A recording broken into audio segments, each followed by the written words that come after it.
Return हो रहा है तो उसका नाम क्या हो जाएगा? Outward account. ठीक है, अब जानेंगे सेल रिटर्न। परचेज रिटर्न समझ गए। सेल रिटर्न क्या होता है कि अगर ट्रांजैक्शन में एक एग्जांपल है कि Mohan return goods, Mohan return goods मतलब क्या हो गया कि मोहन ने माल लौटाया। ठीक है, वो परचेज रिटर्न था। यहाँ पे हम समझ जाएंगे कि इस तरह के ट्रांजैक्शन में ये देखेंगे कि मोहन ने माल लौटाया मतलब क्या हो रहा है कि मोहन को हम दिए हुए थे वो माल हमारे पास वापस आ रहा है। मोहन को हमने सेल किया था, वो माल रिटर्न आ रहा है। तो यानी यहाँ पे क्या हो रहा है? सेल रिटर्न हो रहा है। ठीक है, मोहन को माल लौटाया क्या हो गया? Purchase return. और मोहन ने माल लौटाया क्या हो गया? Cell return. ठीक है, दोनों ट्रांजैक्शन है। एक जगह क्या हो रहा है कि मोहन को हम माल लौटा रहे हैं तो वो हो गया परचेज रिटर्न, उसका नाम क्या दे देंगे? Outward account. ठीक है, और मोहन ने माल लौटाया तो क्या हो गया?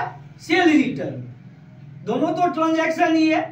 तो हम इस दोनों ट्रांजैक्शन से हमको क्या पता चल रहा है कि एक में परचेज रिटर्न हो रहा है और एक में सेल रिटर्न हो रहा है। अब सेल रिटर्न हो रहा है तो सेल रिटर्न का नाम क्या दीजिएगा? वहां तो परचेज रिटर्न का आउटवर्ड दिए थे। यहाँ क्या हो रहा है? गुड्स आपके पास आ रहा है, इन हो रहा है आपके पास, तो इसीलिए इसका नाम क्या दे देंगे? Inward account. समझ गए? तो अगर क्वेश्चन में ये आ गया, ये दोनों तरह का ट्रांजैक्शन हो जाएगा, तो वहां पे अगर परचेज रिटर्न आपके ट्रांजैक्शन में है तो उसका नाम क्या देंगे? Outward account. और सेल रिटर्न हो रहा है तो इनवर्ड अकाउंट। आई बात समझ में? कोई दिक्कत? ठीक है, अब समझेंगे हम लोग डिस्काउंट को। ठीक है, डिस्काउंट का एंट्री जर्नल में कैसे होता है, या जब आप जर्नल बनाएंगे, अकाउंट का जर्नल जब आप बनाने जाते हैं तो वहां पे डिस्काउंट का एंट्री कैसे कीजिएगा? डिस्काउंट है क्या?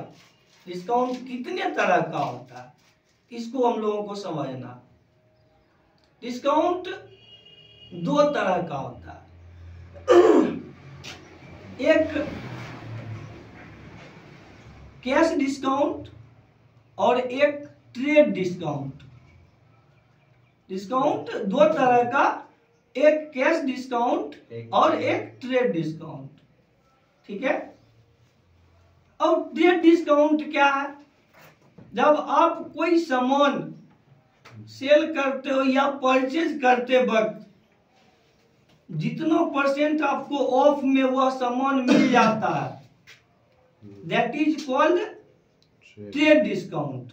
क्योंकि जो डिस्काउंट मिलना था वहीं पे मिला और उसके बाद आप उसको परचेज कर लिए या उसी टाइम उसको सेल कर दिए। परचेज में भी होता है, जहां से आप परचेज करते हैं वहां भी आपको डिस्काउंट मिलता है, आप भी किसी को डिस्काउंट देते हैं। तो उस डिस्काउंट को क्या बोलेंगे? ऑन परचेज या ऑन सेल पे जो डिस्काउंट एट ए टाइम जो होता है उसको हम लोग क्या कहेंगे? Trade discount. ठीक है, दूसरा होता है कैश डिस्काउंट।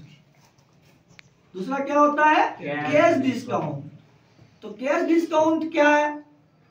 किसी को पेमेंट करते वक्त या किसी से रिसीव करते वक्त जो डिस्काउंट होता है, ठीक है, उसको हम लोग बोलते हैं कैश डिस्काउंट। अंतर समझ में आया?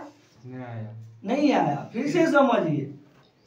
सामान खरीदते वक्त या सामान बेचते वक्त जो डिस्काउंट, जो छूट हम देते हैं या लेते हैं, ठीक है, उसी time, that is called trade discount.